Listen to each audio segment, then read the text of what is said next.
Welcome to episode 16 of the Multinational Money Podcast.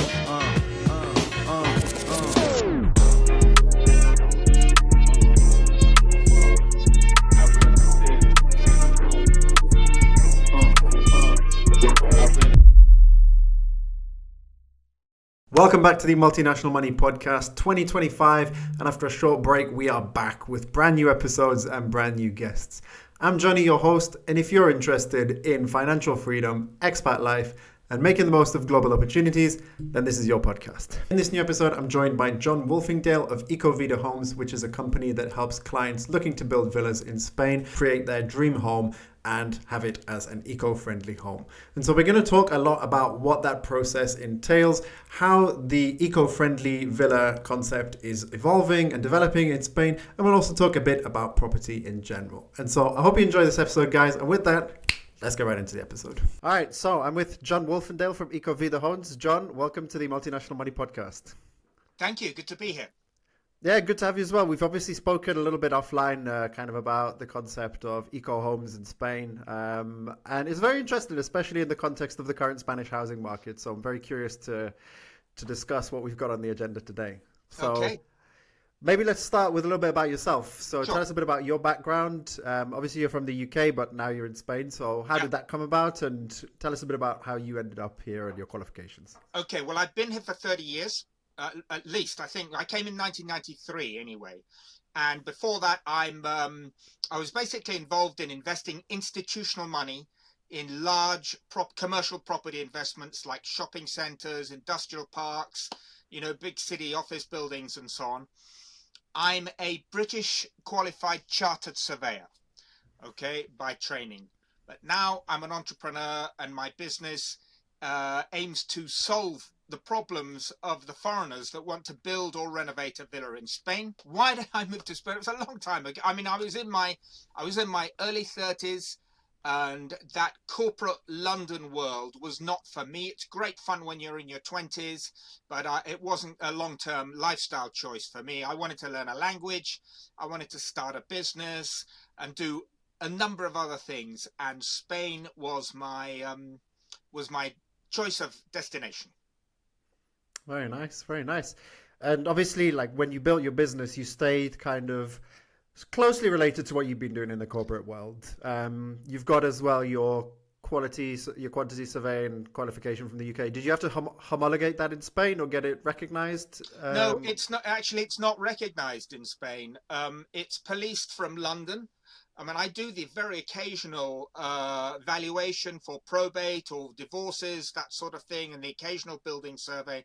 And it's regulated by the RICS in London.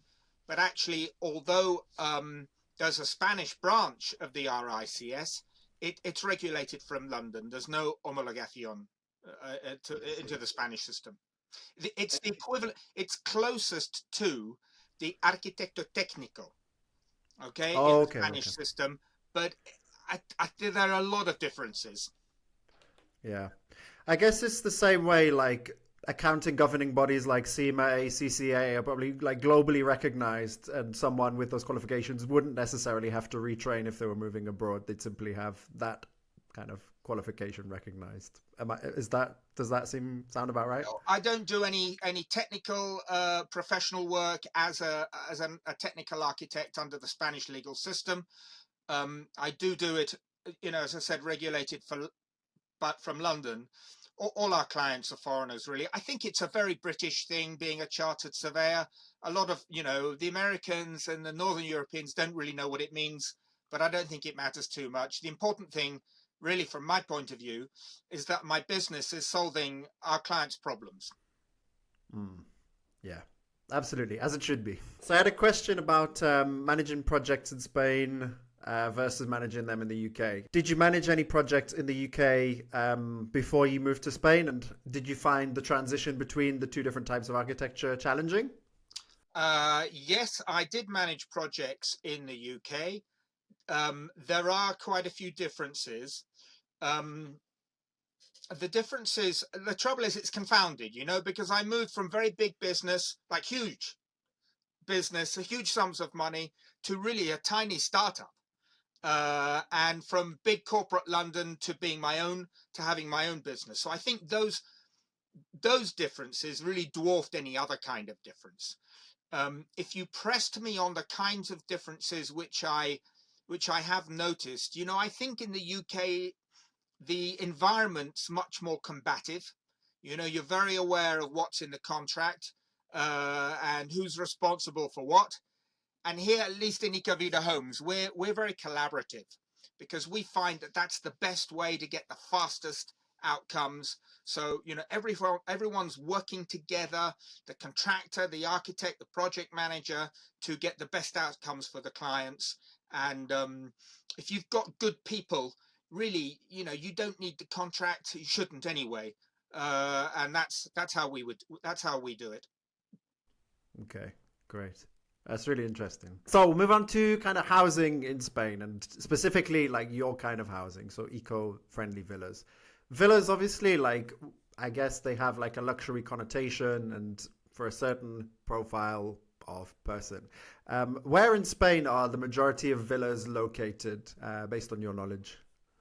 Well, if you're talking about our villas, I mean, we're a small business, okay? So just to give you an idea, we've got 3 projects in Catalonia. We've got 4 or 5 projects on the Costa Blanca.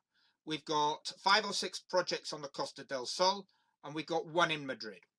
So that's the size of business that we are. Our clients are very important to us. Each one gets very personal attention. In terms of where the most popular areas are, you'll know that as well as I do. They tend to be where we're focused ourselves: the Costa del Sol, Costa Blanca, and the Costa Brava up in the north. But there are other areas too, and inland. In theory, we could do anywhere in Spain, but it might depend a little bit on the size of and complexity of the project. Yeah, because I mean, when you think villas, like the average person thinking about Spain, probably somewhere like Marbella comes to mind. Right. Someone who maybe knows Spain a little bit better, might think like Madrid, La Moraleja in that area. Sure. Where else do you have nice villas in Spain? Catalonia, for sure, I think probably has some very nice houses in likes of Castelldefels as well. Well, the Mediterranean, and sort of, 15 kilometers inland from the Mediterranean coast is really where foreigners want to be located, the vast majority of them. And of course, there's a large minority that want to be inland, but the vast majority want to be close to the sea. Yeah, makes sense. You want those sea views and to look over, see the sunset, etc. And obviously, like Spanish villas, like they come in many different shapes and sizes. We can say it that way. So, what trends do you see at the moment, and do you see a shift towards like more modern style villas, or is there still like a demand for traditional, maybe Andalusian style villas? Yeah, I think there's a certain kind of style that fashions change over a 5 or 10 year period, but it seems to me that most people want a modern style villa, but softened with textures. I like to think about it as timeless good taste, something that's not going to go out of fashion because it just looks great. Perhaps because it uses natural materials like natural stone, wood, stucco, and so on. So that's the most popular category. We get the occasional client that wants something, ultra minimalist and very modern. And we get the occasional client that wants something traditional with a pitched roof and Andalusian clay roofing tiles, So everything we do at the moment is custom designed. So we need to get inside our client's head and find out what they want and then interpret that for them. So that's how it works a little bit. Okay, nice. Yeah. And what about like the eco aspect of the villas? Is this kind of a recent trend? Has it been going on for some time? Do you think it has big potential in the future in Spain? Yes, I do. I think it's the way everything is going. And that's not necessarily because everyone wants to save the planet, which they may or may not want to do. It's because an eco home is far more comfortable, okay? And because it costs less to run. So, you're warm in winter and you're cool in summer without burning money or fossil fuels. So it just makes sense all round to be, it's just, and they're faster. The modern methods of construction as well, which lend themselves to an energy efficient design, although they didn't necessarily be energy efficient, because you could have a conventional, traditional structural system and still be energy efficient. But the modern methods of construction also are faster, cleaner. I think things are changing slowly all over the world, and even in Spain, dare I say. Yeah. Okay. And of kind of villas or houses in Spain right now, do you have an estimate of like what percentage are quote unquote eco-friendly or have eco-friendly measures? Because there's obviously a lot of government initiatives to promote this as well, like home insulation, tax deductions for certain refurbishments. Well, you need an energy certificate, okay? And I think you have to have one to sell your house. So that's compulsory now. And there's so I don't actually know what the statistics are, but of course, the vast majority of the housing stock in Spain is energy inefficient. So there's very little insulation. You may have noticed if you go stay in someone's apartment or even in a hotel that you can hear them having a pee next door. There's no noise insulation. It's cold in the winter and it's hot in the summer. And there's a lot of that which built in the 70s, 80s and 90s where they really didn't care. And the building regulations were, by compared to today's standards, really quite weak in terms of energy efficiency. And of course, no one was using renewable energy at all. Now, all new builds and all substantial renovations have to have a renewable energy system of one sort or another incorporated into the project. Oh, okay. That's interesting, yeah. I guess that aligns as well with the plans of the European Union, I think it was, to like impose a rule where by 2027 you needed to meet a certain energy efficiency standard. Was it D, if I remember correctly, to be able to sell or rent out your apartment or home? Yeah, D's pretty low, to be honest with you, although there are quite a lot of E's. Yeah, I forget now. It changes. We've passed the date where all new buildings had to be carbon neutral. But then, of course, what changed was the interpretation of what carbon neutral means. But anyway, I think we're on the right track. As I said, not just to stop burning fossil fuels, but just to have us all living in a more comfortable home and paying less in bills too. But it's the actually implementation from Brussels, so to speak, is a little bit ad hoc, put it that way. Okay. All right, next one, John. This was big news, obviously, recently. The 100% tax on non-EU non-residents buying property in Spain. Yeah. Because obviously big news for people looking to buy or like buy an existing property. But then as I was thinking about this, like for building a house, how do you think this would impact it? Because would it apply? Would it apply to the same extent? How do you think the regulation will be applied or not applied in the case of building homes? Well, look, first of all, most people seem to think it isn't going to happen, at least not in the form that's been proposed by Pedro Sanchez. If it does happen, or were it to happen as he is described, it would really only affect a very small number of people, because anyone that's resident either in Spain or in the EU, and don't forget that all the Americans and the Brits and the Saudi Arabians or wherever you want, if you want to come and live in Spain or own a house in Spain, the chances are you want to be resident in Spain. It doesn't apply to you, okay? It only applies to a small number of foreign investors who want to invest in Spain and not be resident in Spain. So if it does come to pass, and it probably won't, it would only affect a small number of people. So it's great news for the newspapers, because if you want to sell a newspaper, a very good way of doing that is to scare people a little bit and have these exaggerated headlines. So it's great for them, but I really don't think that most other people need to worry too much about it. It's a very good point what you said, yeah. A lot of people who do want a home in Spain, like you say, is because they're going to be a resident. So it's very true.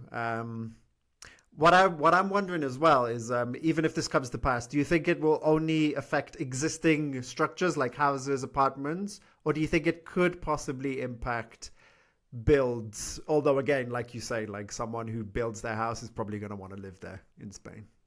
So most likely, I guess it wouldn't affect your clients in that sense. I don't think it's going to affect our clients. I suspect something will happen, and I hope it'll be more targeted at solving the solution, which is forcing values up in city centres so that the locals can't afford their housing, either to rent it or buy it. And that's a real problem. And their complaints are real ones. And I'm sure that the government will try to do something to alleviate that pain. But I don't think that what Pedro Sanchez is proposing is going to, it's a very broad brush proposal. I think it needs finessing, and I'm sure they'll come up with something. But I don't think it'll be what he's proposing at the moment. Yeah. Yeah, I mean, there's a lot that can be said on everything that he proposed. That I did a video where I talked about it, gave an initial reaction. So if you haven't seen it, go check it out. But yeah, good. It's interesting to discuss, and good to know that, yeah, probably in the case of your clients, like it most likely wouldn't affect them were it to come to fruition. So now let's talk a little bit about your company, Eco Vida Homes, and kind of your ways of working, John. So what is the process from start to finish? You can be broad or as detailed as you want when it comes to building a villa. Right. Well, the whole purpose of the business is to give our clients a smooth ride and, dare I say, an enjoyable experience of what is quite a complex process. The way we do that is, I suppose it's a pretty simple formula. Have good people who are good at design, people who are reliable, and we deal with all the bureaucracy and all the compliance issues. So the process might well be something like, first of all, help our clients buy the land safely. That means evaluate the land before they buy it to make sure that they can build what they want to on that land legally, on budget, and in practical terms. So we need to understand their vision, understand the topography, for example, and the geography. So they buy the land safely in the first place. Then we're going to design it for them, hand in hand with them, checking in with them and making the changes that are necessary. And ultimately, that project will go out to a competitive tender. That's important. Our contractor will compete in that competitive tender to win our client's business. And that's important too. So it's an arm's length, transparent process. And then we supervise the works for them, as I've discussed. So we've got a system, okay? We've got good people. We've got a communications protocol. We've got a project management system. We've got a method for staying on budget. And essentially, that's how we achieve the outcome, which is a smooth ride and an enjoyable process for those people that want to build or renovate their home in Spain. Very nice. Very nice. Nicely explained as well. And how long does that process typically take from start to finish? I imagine it's, of course, not a short process. It might span several years, I would imagine. Yeah. So it depends. The one big thing which is outside of our control is how long it takes the local authority to issue the building license, the planning consent. And that varies enormously from 2 months, which is fast, to 2 years. Okay, and I'm not joking. More typically, it's 6 to 9 months, but it's completely outside of our control. It might take 2 or 3 months to get to the point where we submit the building license application.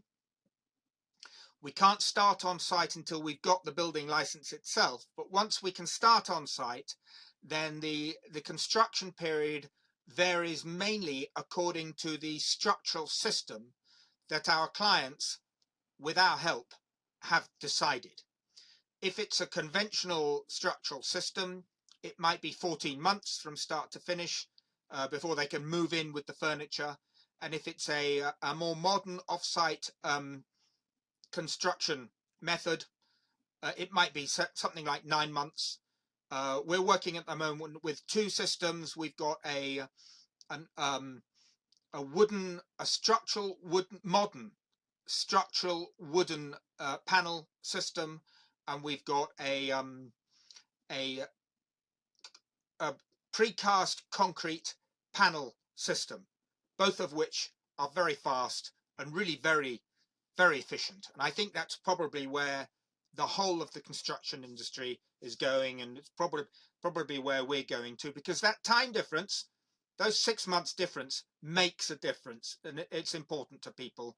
And actually, to be honest with you, you're getting a cleaner result at the end of the day anyway. The only disadvantage is that everything has to be planned perfectly before you start, because the pieces are built off site and then they're assembled on site.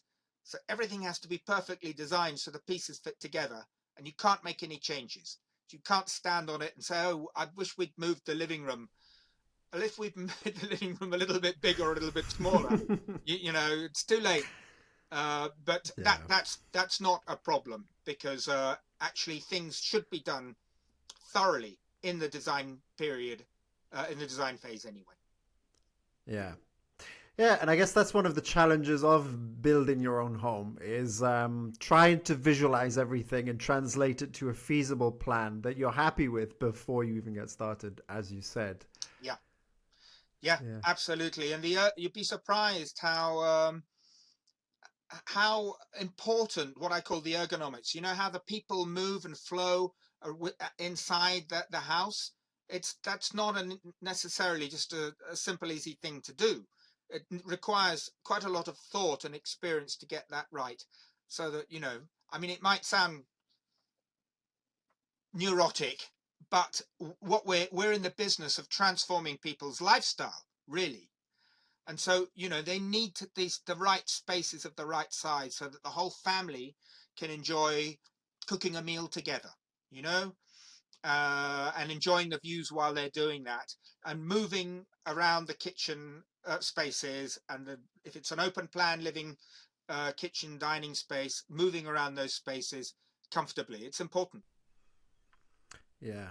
Because, you buy a house or you buy an apartment and you think to yourself, yeah, we can make this work. But if you're building or designing your own house, it's like, okay, we want it like this. And it has to be like that. It has to work. Yeah. Yeah. So there's an element of mind reading in what we do, And we have to, we encourage our clients to send us images and pictures. And then we look at different elements of the pictures together with them, because they might be talking about the swimming pool and we're looking at the roof and we're thinking, well, that roof's very expensive. That will be outside of your budget. But they're looking at the terraces around the pool. They're looking at something else. And then, of course, they know their own house where they currently live. They know that very well. So that can give us great insights into what they like and what they don't like. We get them to show us and tell us about the home where they currently live. And that's really helpful too. Yeah. Great. What about some of the other challenges that you might face during the process, and how do you tend to deal with those challenges when they come up? Right. So it's all about, you remember if I told you earlier about having a system? It's about doing the right thing at the right time and not leaving things till later. Okay. Which tends to be, if you at one point, I think you were going to ask me about cultural differences. Well, anticipating doing the right things in the right time is a key part of how we deliver a successful outcome. So for example, when the initial designs have been done, but before we go any further, we check back in on the costs. There's still cost estimates, but we get a professional to give us cost estimates, so we check in on the budget. If it's over or under, we proceed. Either we redesign to bring it back into budget or back on budget, or we proceed with our client's approval.